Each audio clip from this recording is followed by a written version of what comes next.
a social studies teacher who works in the classroom day in and day out to educate our children. I've heard that there are a lot of educators here. I heard the noise you just made. Please welcome to our stage a teacher from Howard County, Paul Lemle.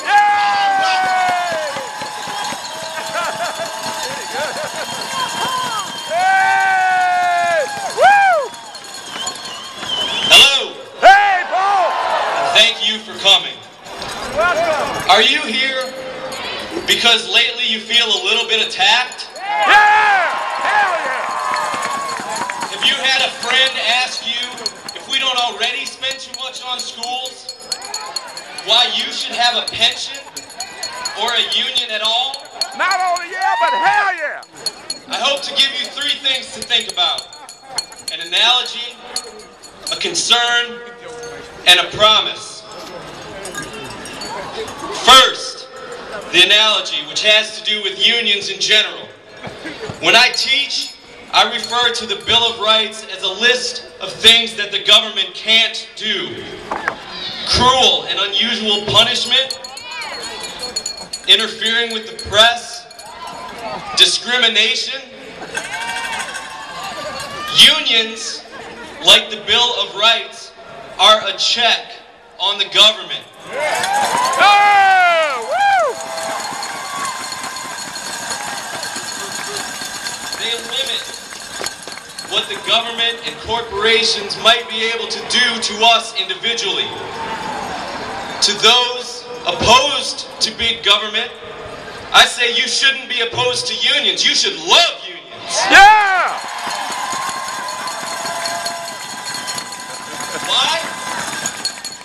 We're not Goliath. We're David. Yeah! Every now and then, we knock the big fella down with a rock, but it doesn't usually come out that way. And we, no matter what party, we discuss these issues not to serve ourselves, but because great public schools are a shared goal of every group, every office holder, and every citizen. Yeah! Woo! Hey! Tell him, Paul! Tell him! Second, this concern, we are very concerned about the proposals being discussed in this building behind me. Maryland's #1 national ranking is not an accident. No, it isn't! No accident!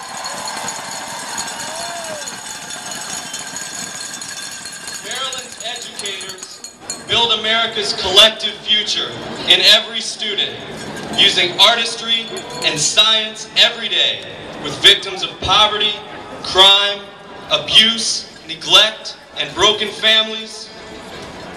We teach these students to succeed in a world where some of their competitors have every conceivable advantage. The governor's proposals jeopardize everything we do.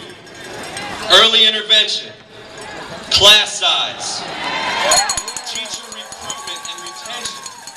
Woo! Who will teach students with disabilities?